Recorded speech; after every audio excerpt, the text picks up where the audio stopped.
Bom, então sejam todos bem-vindos de volta. Essa aqui é a parte 2 do livro que a gente está rezendo, né, que é o Eternal Egypt, ou o Egito Eterno, né, do Richard Rady. Então, se você não assistiu a primeira parte, eu recomendo que você assista a primeira parte antes dessa aqui. O link vai estar aí em algum lugar na lateral né, dos vídeos ou abaixo, dependendo do objeto que você usar para assistir os vídeos, se for celular, se for computador e etc.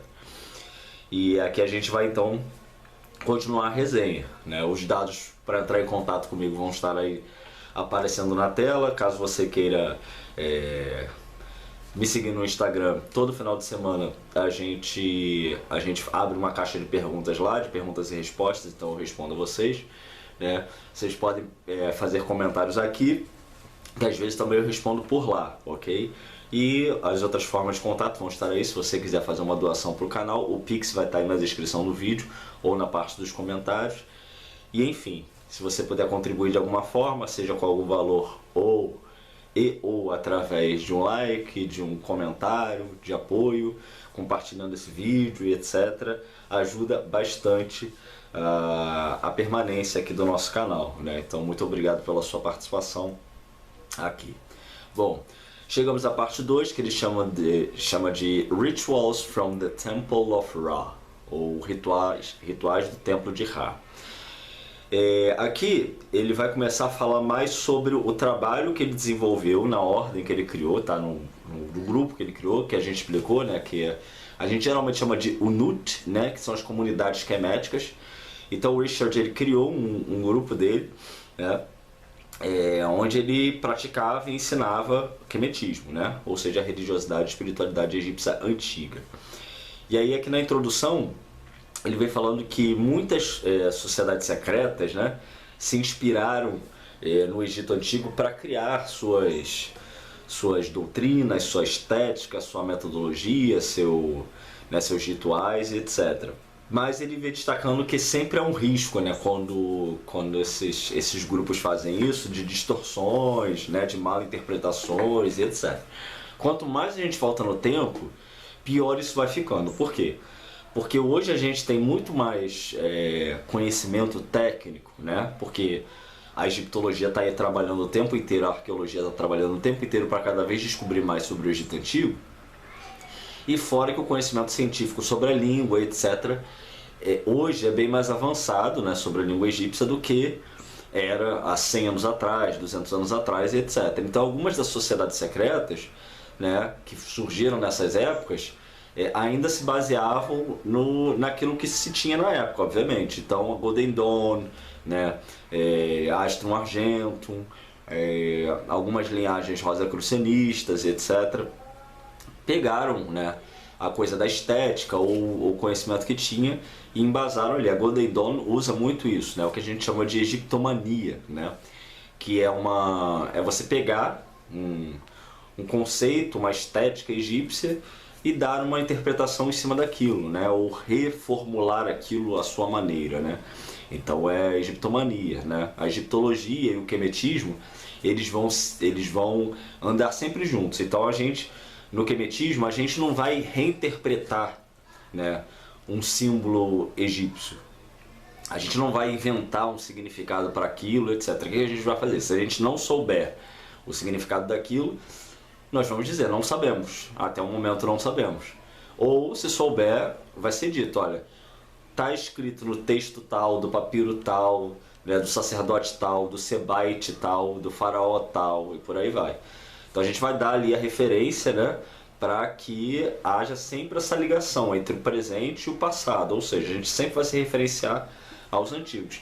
Algumas sociedades secretas dessas, elas não vão ter essa preocupação, como é o caso que eu estou citando aqui da Golden Dawn, né? Eles vão, o Matters lá, né? Ele vai pegar aquela estética egípcia e vai dar uma reformulação naquilo, né? Egiptomania.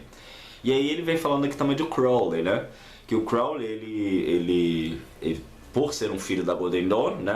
Um herdeiro da Golden Dawn, um iniciado, ele também veio nessa linha, né? Com Telemann.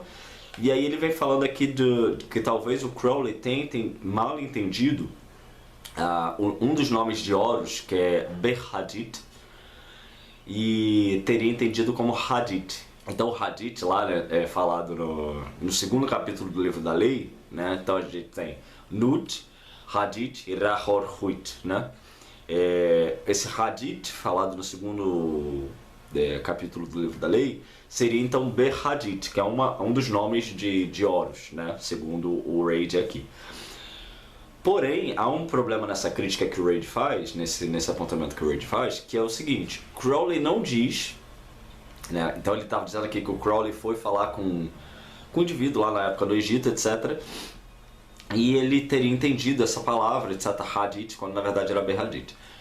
Sendo que tem um problema nisso aí, porque o Crowley ele não diz que ele escreveu o livro da lei de forma racional, digamos assim. O que o Crowley afirma? Que ele estava lá no Cairo, no Egito, e uma entidade, né, veio, falou com ele, incorporou na esposa dele, a Rose Kelly, e aí, a partir dessa incorporação, ele teria avisado que viria falar com Crowley por 3 dias consecutivos para citar os capítulos do livro da lei. Então, assim, tecnicamente, o que o Crowley diz, o Crowley é muito categórico nisso, que ele vai dizer: não inventei nada daquilo, não saiu da minha cabeça. Foi uma entidade que incorporou na minha mulher, depois marcou comigo e falou que eu tinha que escrever esse livro. Então, assim, sempre quando alguém fala, o Crowley errou aqui, errou ali, não sei o quê, fica essa situação complicada, né? Porque ele fala uma coisa e as pessoas às vezes falam como se ele não tivesse falado isso. É lógico que é uma questão de crença, né? As pessoas podem até contestar, dizer: não acredito que o Crowley recebeu isso de entidade nenhuma, ele inventou tudo isso, mas aí já é outra história. O que ele diz é isso, então a gente tem que sempre manter isso em mente. E ele vem falando também de Plutarco, né? Que Plutarco, ao escrever sobre Ísis e Osíris, também teria feito várias confusões, né? Então Plutarco é uma das grandes referências quando a gente vem falar de Egito Antigo, né? Principalmente desse aspecto de Ísis e Osíris. Lembrando que essas divindades, né, Ísis e Osíris, eles são mais recentes, tá? Então, assim, eles não pertenceram ao Egito, digamos assim, desde sempre, desde os primórdios lá do Egito. Não, eles já são de épocas, né, mais recentes, digamos assim. Então, os primeiros egípcios lá das primeiras dinastias não tinham, vamos botar assim, uma relação, né, ritualística tão profunda com Ísis e Osíris quanto os egípcios posteriores, né, digamos assim. Ao menos até onde a gente sabe, né, por causa dos registros desses papiros, etc. Os primeiros não falavam tanto dessas duas divindades. E aí ele vem destacando, né, que vários grupos vêm se esforçando em reconstruir essa coisa kemética, né, a coisa do Egito Antigo, etc., conforme os moldes antigos, que é o que o kemetismo pretende, né? Então muitos de nós vêm desse contexto esotérico, ocultista, mas porque é onde dá o gatilho inicial, é onde muitas vezes nós somos apresentados por esse mundo, né? No meu caso, por exemplo, como alguns de vocês conhecem, sabe? Eu era telemita, né? E por causa de um certo incômodo em não ver em Telema um aprofundamento grande nas questões egípcias, embora seja o tempo inteiro citado o Egito ali, né? Os deuses, etc., os Netzeru, mas não há um estudo aprofundado. Então foi através do estudo, do aprofundamento do estudo, né, engatilhado por Telema, que eu acabei encontrando o kemetismo. Então ele diz que ele era, né, o Raid aqui, ele está falando que ele era doutor em divindade, ele era cristão e doutor em divindade. Isso é um título, tá? Voltado ali para as ciências da religião. Mas mais para a parte teológica, cristã e etc. Mas ele percebeu então, através de estudando, né, sobre religião, etc., cristianismo, que ele era bastante interessado no Egito. E aí ele conheceu o fundador da Aret-Het-Heru, né, que é uma dos segmentos, né, keméticos. E aí depois então ele monta o templo de Ra, né, que é a instituição que ele criou, né. E aí ele vem destacando, né, que é aquilo que eu falei anteriormente, que muito daquilo que a gente consegue reconstruir hoje é baseado no quê? Naquilo que a gente sabe por causa que já se sabe ler os hieróglifos. Então hoje a gente já pode, né, afirmar determinadas coisas porque a gente sabe ler aquilo ali. A gente, que eu digo, os egiptólogos, tá? E aí eles sabem ler aquilo, né? E aí eles falam, ó, era assim que era feito, etc. Ou seja, não é invencionice, né? E aí ele cita uma máxima latina aqui, que serve de complemento para essa explicação, né? Que é a lex orandi, lex credendi. Ou seja, que significa o quê? Que através das orações você consegue conceber, digamos assim, né? O que um povo acredita. Então, além da questão dos textos, né, dos textos em si de registro, por que a gente fala que pirâmide não foi construída por judeu nem por escravo, que isso é invenção da Bíblia? Né? Porque a gente lê lá, né, os registros dos funcionários dizendo fulano de tal recebeu tantos pães e tanto de cerveja pelo trabalho na construção da pirâmide. Né? Ou seja, eram funcionários. Tinha escravo? Tinha, uma minoria. Mas não como é pintado pelos filmes, né, pela Bíblia, né? Então esse é um ponto histórico, né? Ou seja, a gente tem registro histórico para afirmar essas coisas. E no que tange a parte da espiritualidade, né, a gente consegue através, né, que é o que ele está citando aqui, o lex orandi, lex credendi, que através das ritualísticas, dos registros dos rituais e das orações e etc, a gente consegue conceber, né, do que esse povo acreditava. Então o que os egípcios antigos acreditavam, esperavam da vida espiritual e etc. É só ler lá as orações, né, que você tem essa noção. Você pega, por exemplo, né, o caso do Pai Nosso católico lá, cristão. A partir daquilo ali, né, só daquela reza ali, você já consegue resumir, né, a que se pretende e destina o cristianismo, né? Seja feito, Pai Nosso está no céu, seja feita a tua vontade, ou seja, o indivíduo entrega, né, ele acredita que ele tem que entregar a vida dele ao Deus lá da Bíblia, etc. Ou seja, entende como funciona a mecânica das análises textuais, etc., para esse reconstrucionismo? Então, só para se ter uma noção aqui, né, de como isso é feito e que não é só especulativo, não é só, né, imaginado como faz a egiptomania, que eu citei antes, né? Que vai o quê? Muitas vezes inventar. Né? Não. A egiptologia e o quemetismo vão sempre andar juntos. Não existe quemetismo, ou seja, prática de reconstrução da espiritualidade egípcia antiga sem egiptologia. Se alguém diz que é quemetista, mas está inventando coisa, é egiptomania, não é egiptologia. Tá? Porque o quemetismo ele necessariamente tem que estar alinhado com a ciência da arqueologia e da egiptologia, ok? E aí ele vem questionando, né, por que cultuar esses deuses, né, por que praticar esses rituais, etc. Eu já ouvi isso de algumas pessoas, né, isso daí já está morto, né, e é como eu comentei anteriormente, né, se tivesse morto a gente não sentiria a presença dessas divindades quando a gente faz os rituais. Tem pessoas que entram em estado de transe, né, de incorporação, quando os rituais são feitos. Então, assim, os egípcios ficaram por 3.000, 4.000 anos praticando esses rituais, né, com oferendas diárias, enchendo esses deuses, esses locais de energia. E é o que ele vem citando aqui. Quando você chega muitas vezes e entra num templo desse, numa pirâmide daquela, as pessoas mais sensíveis, elas sentem essa energia. O próprio exemplo que a gente citou agora do Crowley, né? O Crowley, quando ele entra com a Rose Kelly dentro acho que foi da pirâmide, né? Ele começa a fazer um ritual para os silfos e o que vem é uma né, entidade egípcia falar com ele. E ele não acreditou no começo. Por quê? Porque a Rose era alcoólatra. Então ele achou que ela estava, né, em algum devaneio do álcool e etc. Mas ele fez uma série de testes perguntando coisas que ela não sabia sobre o Antigo Egito e a entidade respondeu. Ou seja, Crowley conclui que de fato não era invenção dela, que de fato aquele ser tinha se manifestado ali. Ou seja, se, né, a gente tem isso em Telemann, a gente tem também esses exemplos do quemetismo, né? Como eu estou falando, como eu já disse, né?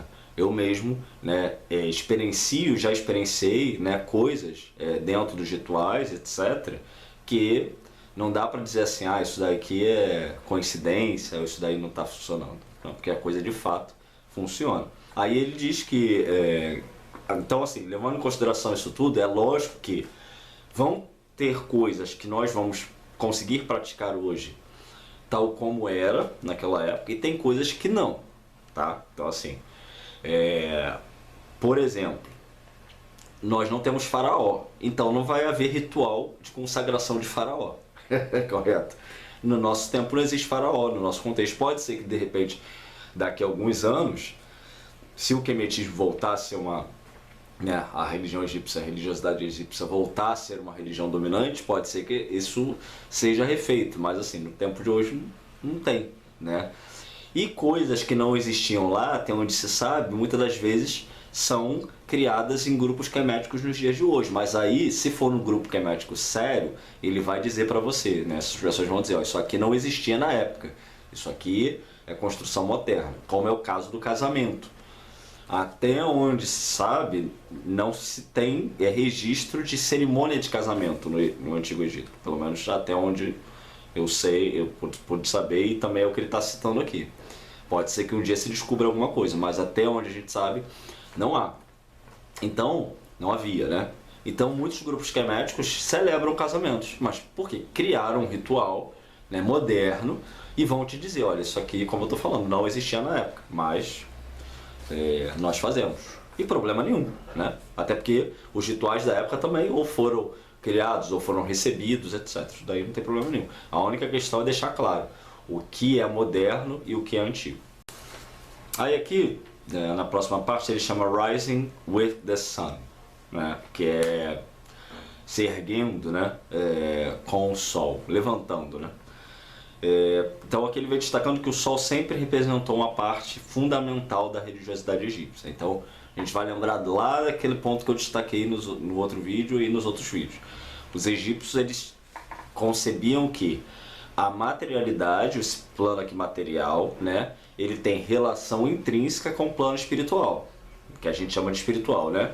Ou seja, não há uma separação, nem uma demonização da matéria, como outras religiões fazem. Então isso aqui não é um lugar de pecado, isso aqui não é um local de sofrimento, nada disso. Essas ideias pertencem a outras religiões. No Egito isso não era pensado dessa forma.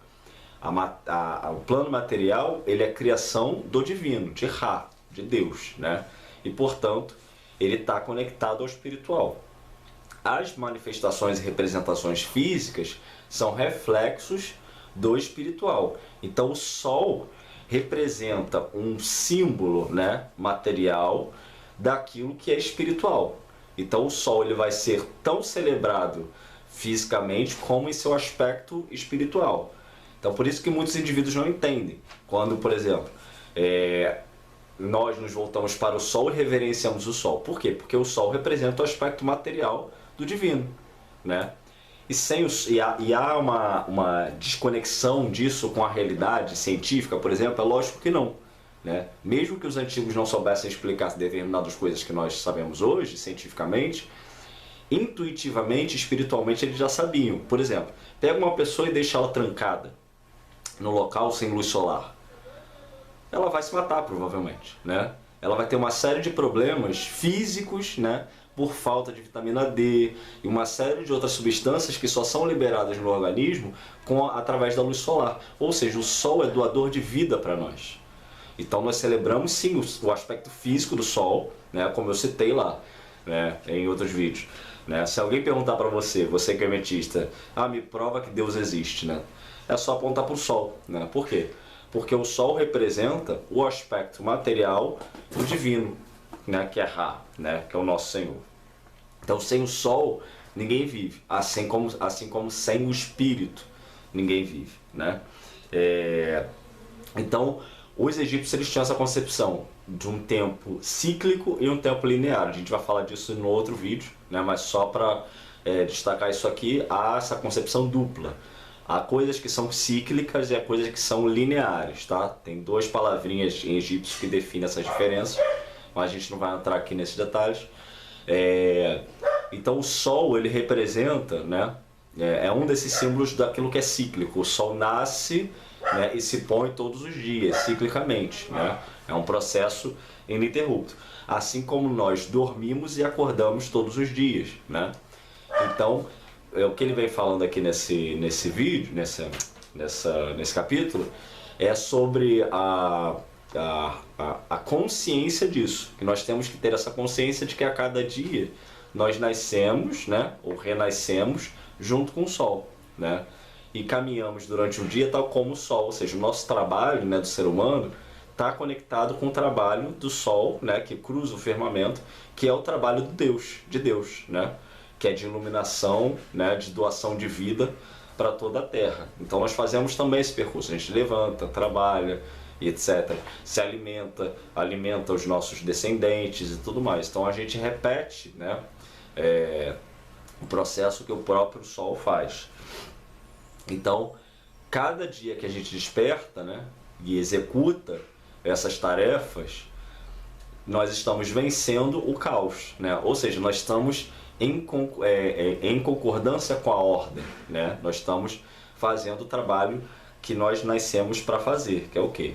Estar sempre caminhando ciclicamente, né? Mas ainda assim em direção ao divino, né? E aí ele vem destacando aqui, né, a importância da fala, né? Então Deus, né, Ra, quando ele surge, ele fala, né? Então ele cria o universo através da fala, além de outros elementos, né, que são destacados, mas ainda assim a fala, né, tem uma função muito importante. E que o banho, né, matinal, ele identifica o homem com o Tsep-Tepe, né, que é o primeiro momento, é quando o universo surge, né? Então o universo surge das águas de Num, né, do caos primordial. Então nós, ao despertarmos, ou seja, está se levantando, né? A gente se levanta com o quê? Com as águas, né? Então é importante que a gente estabeleça sempre essa ritualística durante a manhã, né? Do banho. Ele vem destacando essa relação que os antigos já faziam, né? Do ser humano com os Netzeru e até das partes do corpo com os Netzeru. Então há isso... os antigos já faziam isso, né? Cada parte do corpo é relacionada a um Netzer, né? Ou Netzeret. E aí vem aqui falando do ritual, né? The Morning Rite for Bathing, que é o ritual da manhã para o banho, né? E aí essa identificação, então você se identifica, né, como eu falei, com as partes do corpo, com os Netzeru, e essa coisa do banho, né? Das águas, de Num, que limpam, etc. Aqui nessa parte ele chama General Rituals for the Netzeru, rituais gerais para os Netzeru. Então aqui o que ele vai fazendo? Ele vai apresentando os rituais mais ou menos genéricos, né, para os deuses, para os Netzeru. Porém ele vai exemplificar aqui alguns Netzeru específicos, como Sermet, Tehuti, né, que é Tot, e Suter, que é Set. Porque às vezes os nomes em grego e egípcio se confundem na cabeça. Então, Sermet, né? Sermet. Tehuti é Tot e Suter é Set, em grego. Então, a fórmula básica, né? O que ele vai destacando aqui? Ela era mais ou menos praticada, né, pelos templos, né, em geral. O que a gente tem que ter em mente? Assim, isso aqui é um ponto importante, que nem todo templo no Egito era gigantesco, tá? Então existiam aqueles templos que eram mais simples. Por exemplo, você imaginar, por exemplo, uma cidade lá, uma pequena aldeia, né, que fosse mais afastada. Muitas vezes ela tinha ali o seu templo também, né, com a sua divindade ali, o seu Netzer ou Netzeret regente. Mas não vai ter aquela mesma estrutura gigantesca que um templo, né, das grandes cidades egípcias tinham. Então, obviamente, né, a ritualística de um contexto era diferente da ritualística de outra, né? Como a gente já citou aqui em outros vídeos. Por exemplo, os sacerdotes, eles nem sempre eram sacerdotes integralmente, em tempo integral da vida toda. Às vezes o sacerdócio era por temporada. Então, às vezes o indivíduo ele ficava 6 meses à frente de um templo, né, cumprindo ali ritualística diariamente, etc. Depois ele saía, vamos botar assim, de férias, e vinha um outro sacerdote e ficava lá 6 meses. Estou citando 6 meses, mas poderia variar, tá? Isso era uma coisa... Por quê? Porque não era a pessoa em si a coisa, né? A coisa não era para a pessoa, mas para o Deus que estava ali, né, vivendo naquele templo. Então, se o indivíduo seguisse os protocolos, né, de pureza, etc., que eram exigidos para né, estar em contato com aquele Deus, né, poderia ser um sacerdote ou outro. O importante era que o Deus fosse alimentado, fosse banhado, né, tivesse toda a ritualística ali sendo cumprida por alguém, né? Então, isso a gente, por exemplo, nesse caso dos templos que eu citei, é fácil da gente imaginar. Você tem, por exemplo, umas igrejas gigantescas aqui, né? Imagina, por exemplo, uma Universal da vida. O número de pessoas que trabalham ali, né? Lá no aquele templo mundial da fé, sei lá. Um número absurdo de pessoas, aquilo ali é uma empresa, né? Só aquela parte ali, porque tem segurança, tem administrador, tem tudo ali. Agora imagina, por exemplo, aquela paróquia lá do interior, do Nordeste, por exemplo, que tem aquela igrejinha com padre, etc. Muitas das vezes aquele indivíduo ali, ele vai morar naquela igreja, ele que vai cuidar daquela igreja, porque tem poucas pessoas naquela região, e aquela ali vai ser a residência dele, etc, né? Vai ser o mesmo sacerdote ali o tempo inteiro. Diferentemente, por exemplo, desse caso que eu citei da Universal lá, do Templo Mundial da Fé lá, você vai ter vários sacerdotes, vários pastores ali trabalhando em sessões diferentes e cultos diferentes, ou seja, para manter aquilo ali, né? Então, não é centralizado no indivíduo, por quê? Porque é uma coisa gigante. Mas quando muitas das vezes é um local menor, então muitas das vezes era só um indivíduo. Então, assim, às vezes falando assim, parece que é uma coisa muito distante da nossa realidade. Mas por que eu sempre faço questão de linkar esses exemplos com aquilo que a gente tem aqui nos tempos de hoje, com essas religiões institucionalizadas que a gente tem? Porque não é tão diferente do que a gente vive, ou do que a gente sabe que existe aqui, entendeu? Quando a gente faz esses comparativos, as coisas ficam claras, mais claras muitas vezes. Então ele vem falando aqui, né, da fórmula básica dos rituais, consiste em abertura do templo, purificações e oferendas. Que a maioria desses templos pegaram como exemplo o templo de Amun-Ra, né, e foram copiando ali. Mas lembrando sempre desse detalhe, né, adaptando cada um à sua realidade.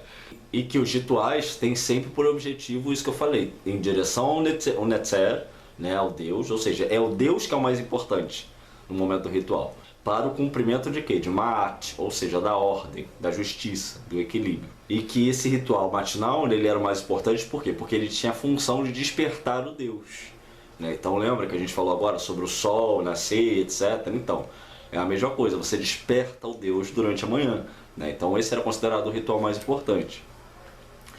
E aí né? Ele vem elencando aqui. O primeiro ponto era o chamado para despertar em paz, ou seja, Imhotep, né? Ou seja, você desperta o Deus, Imhotep, ou seja, em paz. A segunda parte é o abraço da vida. A terceira parte é a oferta de água. E a quarta, a oferta de pão e de todas as coisas boas e puras, tá? Então essa expressão, coisas boas e puras, é uma expressão que é muito encontrada nas fórmulas de oferendas, né? Eu te ofereço todas as coisas que são boas, maravilhosas e puras, em grande quantidade, em abundância.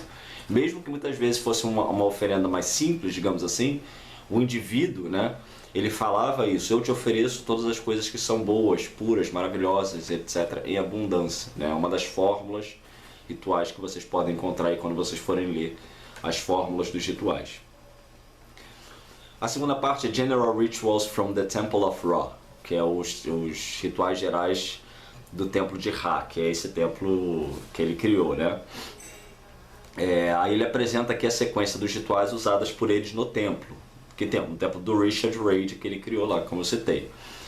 Aí ele vem falando de uma série de elementos aqui, né, que são muito comuns de serem usados, como o natrão, né, que é aquele composto que eu já falei aqui, que é uma espécie de sal grosso, da purificação da água, sobre as orientações dos pontos cardeais, a direção que o templo ou os altares ficavam e ficam, né? Então, quando, por exemplo, sem exceção, tá, para isso, mas em geral, quando você vai construir um altar, ou quando era construído naquela época, etc., os templos e altares dedicados aos deuses solares, né, diurnos, eles eram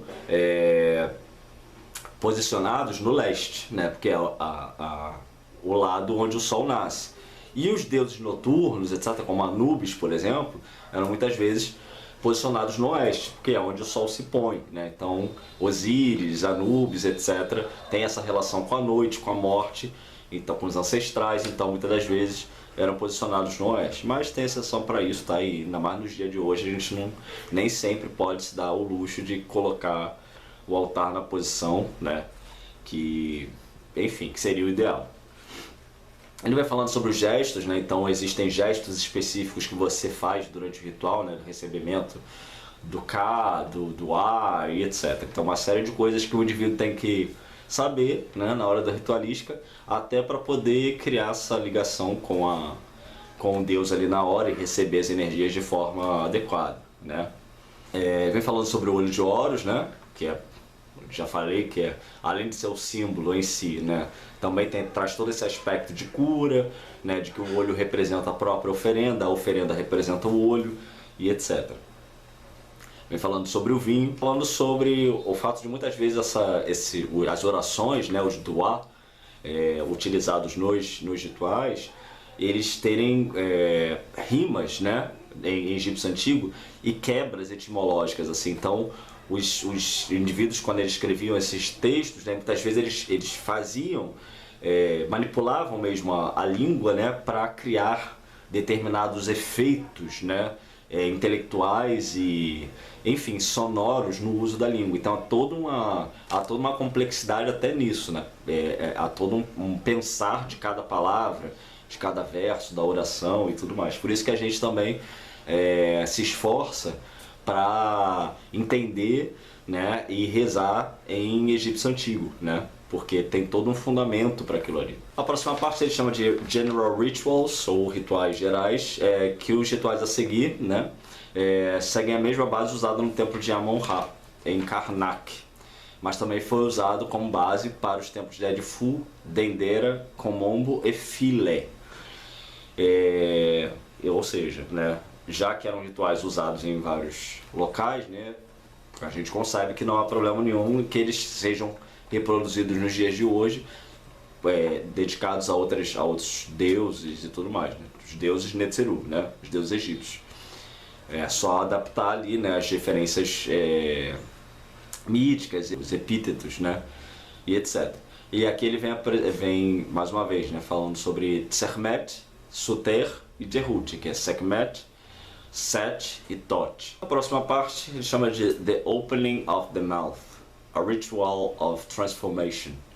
A abertura da boca, o ritual de transformação.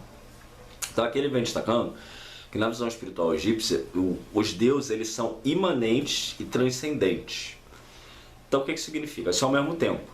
Então ao mesmo tempo que eles estão aqui, eles existem nesse mundo, eles existem nesse mundo e além desse mundo, ok?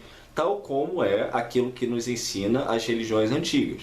Nós somos aqui, né, corpos materiais habitados, né, por seres espirituais. Então, tecnicamente, nós somos seres espirituais revestidos de um corpo material. Quando a gente morre, a gente deixa de usar esse corpo, digamos assim, a nossa consciência retorna aos outros planos, os planos espirituais, etc. Então o conceito é o mesmo, tá? Só que a linguagem é um pouco diferente. Então os Netzeru, eles existem aqui e eles existem além, né? Ou seja, imanente, né, e transcendente. Uma forma, acho que E aí ele vem destacando o quanto esses seres são importantes para a nossa vida, etc., porque eles fazem parte de tudo, né, que existe, etc. E que o indivíduo não tem que pensar, né, ou não deveria pensar que porque ele não vê, por exemplo, algo, ou não sabe sobre algo, que esse algo não existe, não aconteça, não influencia e tudo mais. Vamos dar um exemplo, por exemplo, dos funcionários, né, que muitas das vezes são invisibilizados na nossa sociedade. Pensa, por exemplo, num gari, né? Quantas pessoas sabem quem são os garis que trabalham, por exemplo, retirando o seu lixo? Tem gente que nem vê o caminhão do lixo passando, correto? Mas a pessoa sabe que ela bota lá o lixo na porta de casa e que no dia seguinte, né, em algum momento ali, aquele lixo some. Alguém tirou aquilo dali, né?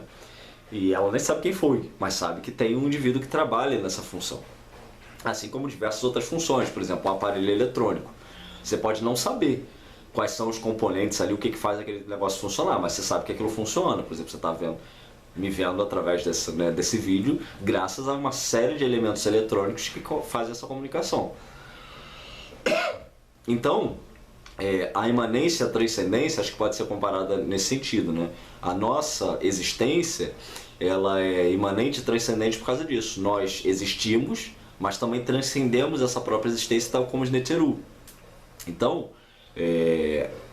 essa relação, quando ela é estabelecida, né, como nesse exemplo, se você tem um aparelho eletrônico, você não sabe como funciona, mas uma vez que você se predispõe a estudar eletrônica, por exemplo, você vai começar a enxergar esse aparelho de uma outra forma. Você vai saber que tem, sei lá, eu não entendo nada disso, mas você vai saber que tem os chips que funcionam ali dentro, né? Que esses chips funcionam graças à energia elétrica, né? E que uma série de outras coisas, né, são coladinhas ali, montadas, etc. Tem toda uma estrutura de engenharia, né, por trás para você receber esse celular, uma câmera ou qualquer outro objeto que existe nesse mundo, né? Então existe toda uma estrutura de engenharia, tal como né, no plano espiritual. Então esses seres espirituais, eles são como esses operários, digamos assim, né, no bom sentido da palavra, né, do divino, que organizam, estruturam toda essa coisa que a gente chama de matéria, de existência e tudo mais. Cada um, né, com a sua função, com a sua parte.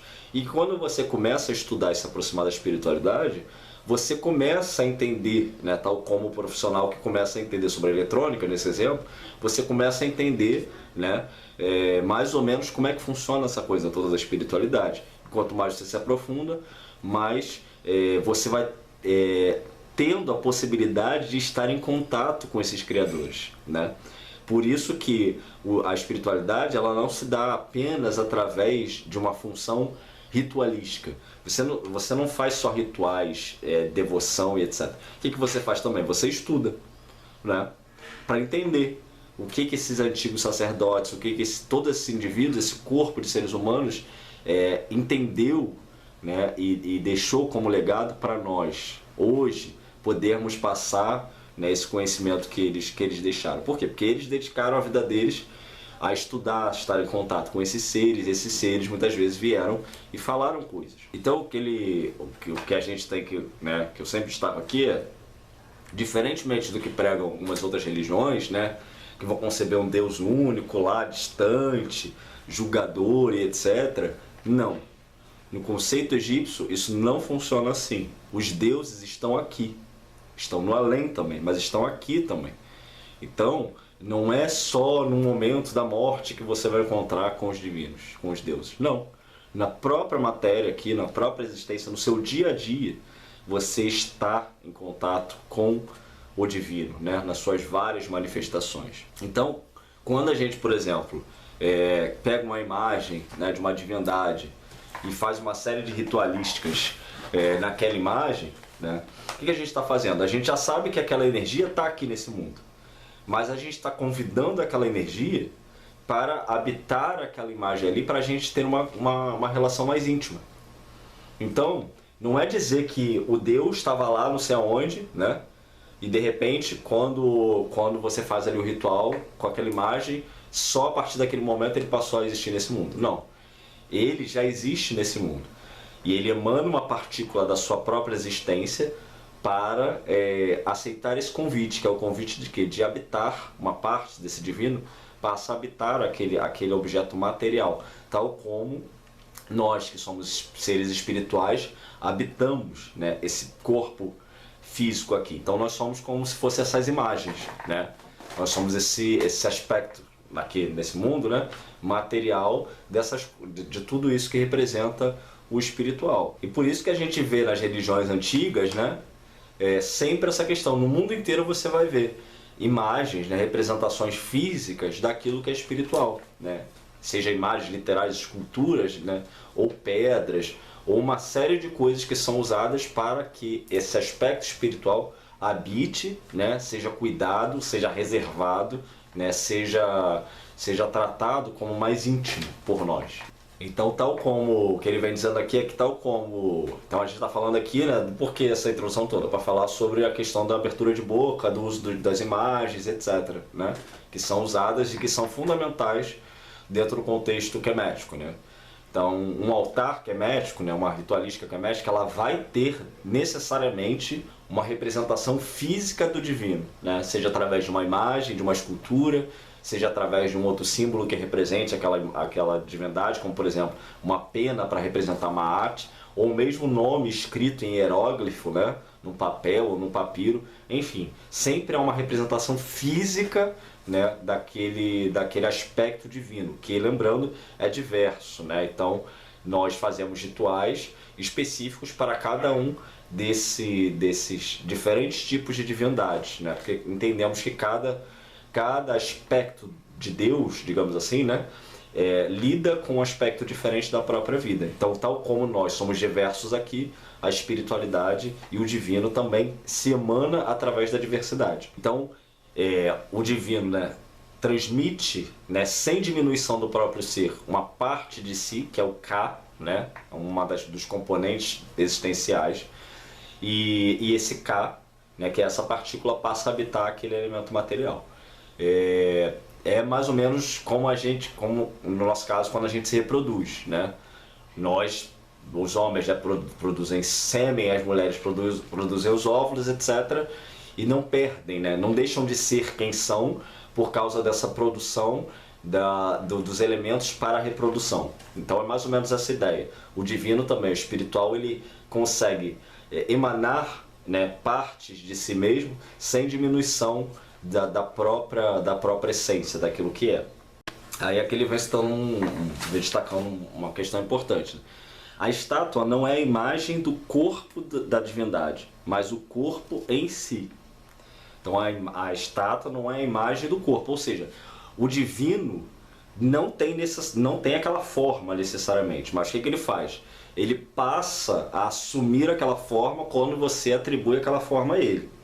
Entende? Então é só a gente pensar que o espírito ele é ser humano, ele tem a forma humana? Não, o espírito habita esse corpo humanoide, né? Nós, quanto seres espirituais, habitamos esse corpo aqui, né, que é a forma que nós temos nesse mundo. Mas no mundo espiritual a gente não tem essa forma, né?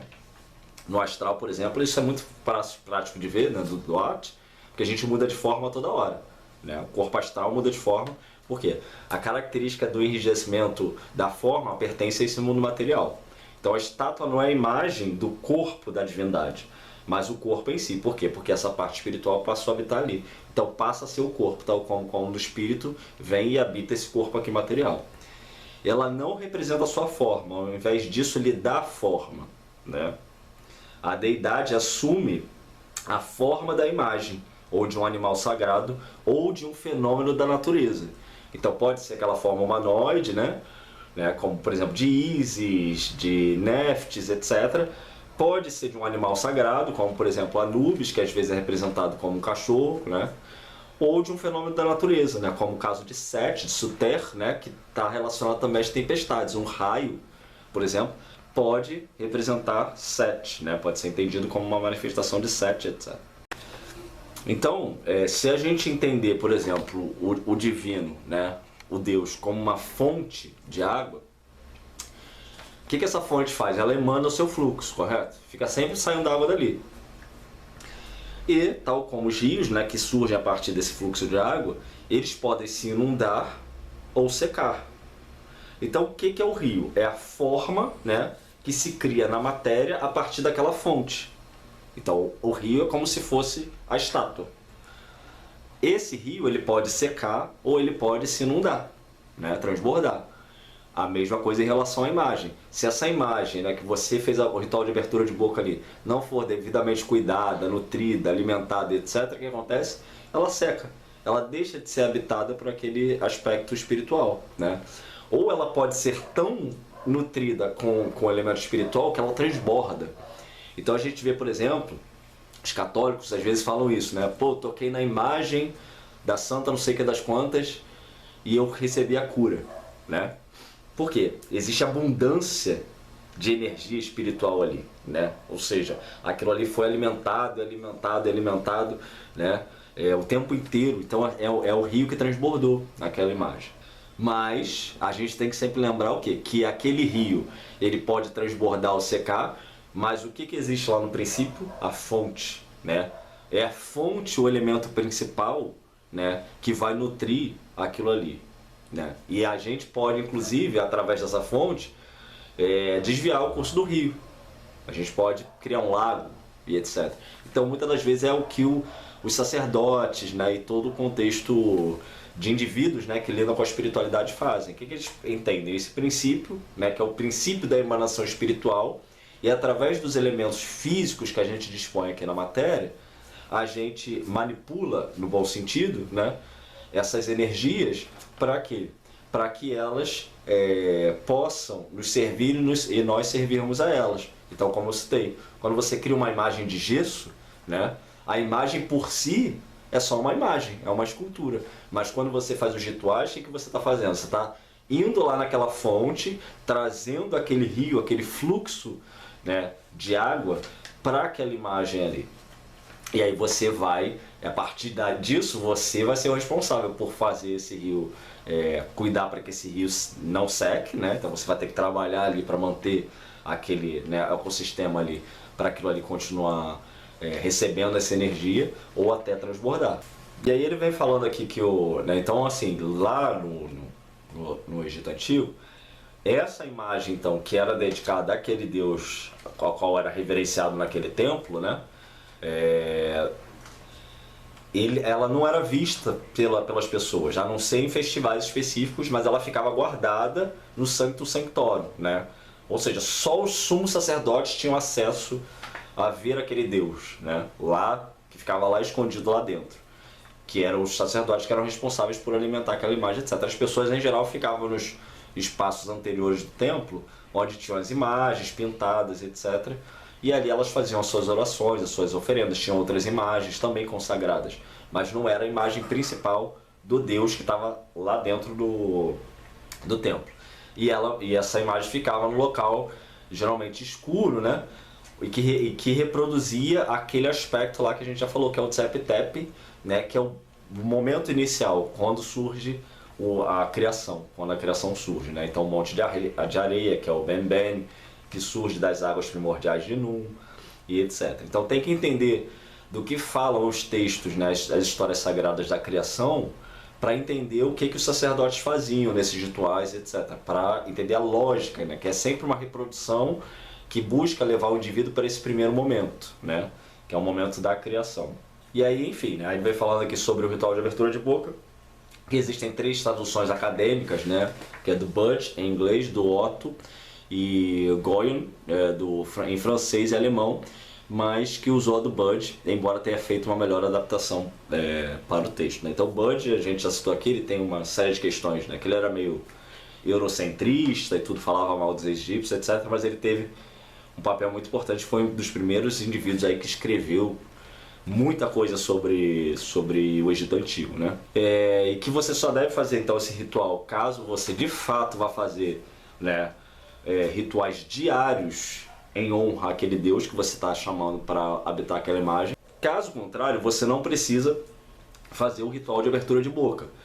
Você faz o ritual com a imagem do Deus ali, mas você não vai executar os rituais de abertura de boca naquela imagem, né? Então assim, como eu falei, a energia existe nesse mundo aqui. Você fazendo o ritual, você está chamando essa força, né? Mas você está chamando essa força para aquele momento do ritual ali que você estiver fazendo. Uma vez que você faça o ritual de abertura de boca, qual é a ideia? O Deus passa a habitar aquela imagem ali. Então ele vai estar, aquela imagem é viva, né? E você vai ter que alimentar diariamente, você vai ter que banhar aquela imagem, etc. Se você sabe que você não tem condições de manter essa rotina, que os sacerdotes antigos, né, faziam, fosse num templo pequeno ou num templo grande, né? Se você sabe que você não vai conseguir manter essa rotina, então não faz o ritual de abertura de boca na imagem. Entende a lógica? Chama a força existe nesse mundo, lembra? É imanente e transcendente. Os deuses existem aqui, existem em nós, etc. Então você vai chamar naquele momento ali. Caso você saiba que você vai conseguir manter essa disciplina, e etc, etc, etc, você faz o ritual de abertura de boca. Caso contrário, não faz. Por quê? Aquela diferença que a gente citou, de deixar, né, o rio secar, ou transbordar, ou manter, né? Então, muita responsabilidade nessa hora, tá? E espiritualidade não é brincadeira. Então, responsabilidade e consciência sempre. Por quê? Porque caso, né, você não ter esse cuidado, você pode atrair a antipatia daquela divindade. Então assim, quemetismo não é essa coisinha bonitinha, né, igual muita gente fala por aí, né, o Deus não faria isso comigo, que não sei o que. Não brinque com divindades, né? Divindades possuem em si aspectos positivos e negativos. O mesmo Deus que dá vida, ele mata. Então assim, é sempre importante manter isso em mente. Só, por exemplo, lembrar da história de Sekhmet. Ra, né? Ele fica revoltado com o ser humano, que o ser humano não estava seguindo os desígnios de Ma'at, da justiça e do equilíbrio. E o que ele faz? Ele manda Sekhmet para a humanidade, para Sekhmet fazer o escarcéu aqui no mundo, né?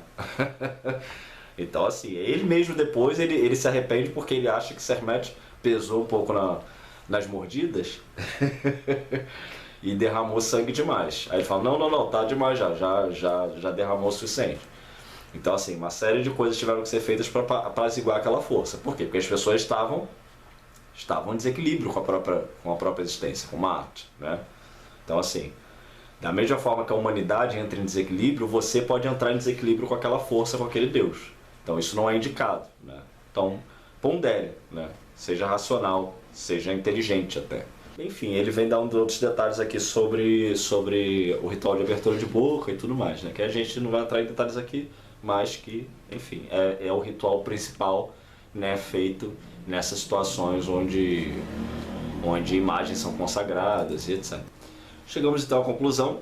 Bom, eu adoraria que esse livro tivesse uma tradução em português, né, porque acho que muitos de vocês que procuram por referências queméticas, etc., se beneficiariam muito de poder ler um livro desse nível, assim, né, desse ótimo nível, que é um nível didático, né, teórico e prático, né? É lógico que a gente nunca deve considerar que essas aqui são verdades universais. Por quê? Porque isso aqui é uma estrutura, né, e lógica e pensamento e interpretação do Reid, né, e dos adeptos dele, mas era um quemetista, né, são indivíduos sérios que buscavam então os fundamentos egípcios para estruturar os seus rituais, as suas práticas, né?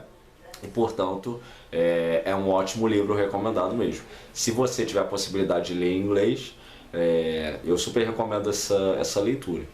No mais, eu vou trazer um outro livro do Reid, tá? Que é o Everlasting Egypt, que segue essa mesma lógica, né, de teoria e prática, e pra gente continuar falando desse tema, já que muitos de vocês me pedem para falar sobre quemetismo, e eu realmente vejo assim que às vezes eu procuro e realmente não encontro assim, muitas referências na internet, né, que de fato tragam assim, né, explicações sobre a prática quemética, né? Às vezes as pessoas ficam muito focadas na coisa filosófica, teórica, né?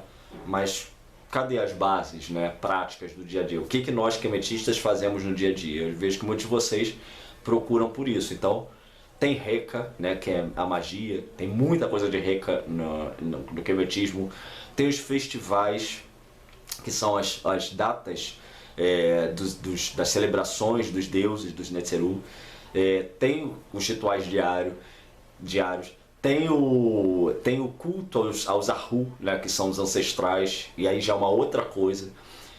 Tem um monte de coisa, fora o Sebait, que são os ensinamentos, né, dos sábios egípcios, então as coisas para o dia a dia, né, os conselhos, o que é ideal, como é ideal que um indivíduo leve sua vida, são os Sebait, que não tem a ver com prática, mas reflexões, digamos, filosóficas, né, pensamentos, instruções para um bem viver, coisas sobre alimentação.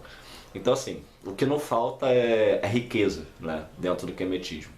E a gente vem aí né, com esse grãozinho de areia tentando contribuir para a gente reviver essa maravilha juntos. Então muito obrigado pela sua atenção até aqui. E lembrando, se você gostou, deixe um comentário, um compartilhamento, um likezinho, sempre ajuda. O Pix está aí para se quiser colaborar e até a próxima. Muito obrigado.